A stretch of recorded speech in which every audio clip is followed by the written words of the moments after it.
Hi children, it's a really exciting weekend coming up this weekend because it is the RSPB Big Garden Birdwatch weekend, and that is starting on Friday the 29th of January and going on till Sunday night. Now, we've taken part before in the big schools birdwatch each end of January, beginning of February, and we want to be part of it again. But as we're all in our own homes, the RSPB are asking us if we'll take part and be scientists and help in the biggest wildlife survey in the world and join in to spot some birds. Now, the reason we need to spot birds is because we're trying to think about the future of nature, and the future of nature is in our hands, and together we can make a big difference.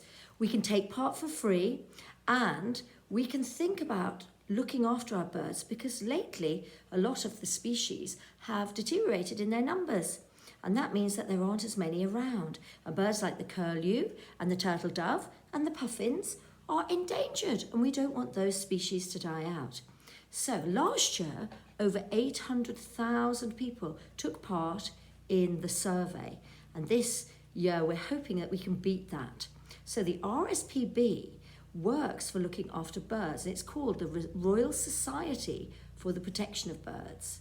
Okay, now during the cold weather, lots of birds are looking for food. So one thing you can do to attract birds into your garden before you try to count them is to maybe make some little food cakes. You can use any fat and any seeds you have at home, but don't worry if you haven't got seeds or fat at home, because you can just use some peanut butter, or you can sprinkle some raisins like this, because birds really like raisins. They're just like dried berries.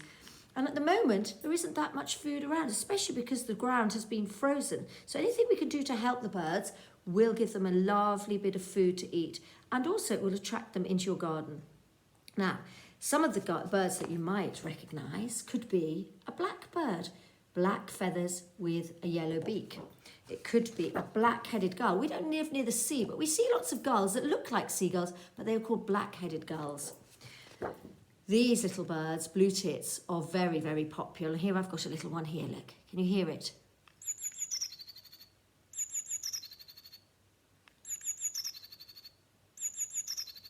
You might hear that noise in your garden, and that means that there's a blue tit nearby.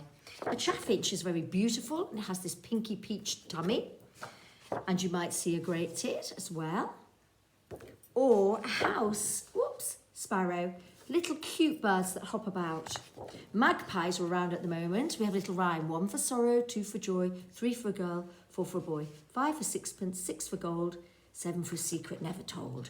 Little friendly robins are everywhere at the moment, and they're puffing out their chests to try and keep themselves warm in the cold weather.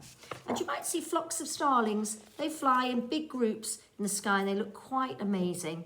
And wood pigeons as well. So you can hear them, they make that hoo-hoo sound, hoo-hoo, that you might hear in your garden. Now, if you haven't got binoculars to look in your garden, and usually the best place is to hide in a quiet place, either hiding by a tree or inside your house and looking through the window, you can use your fingers and hands to make binoculars, or one, if you close this eye and just use this one, you can really focus on the birds that you might be able to spot. And then you can use the sheets that you can print out if you go on the website, okay, of the RSPB Big Garden Watch, and you'll be able to circle or tally some of the birds that you might see. So I hope you have lots and lots of fun. Remember, try and spot the birds by looking at their colours, the feather shapes, and think about enjoying yourself and being a nature detective this weekend. Remember, as scientists, you'll be helping the RSPB, and you'll be looking after all these wonderful birds. Have fun and have a lovely weekend watching birds. See you soon. Bye.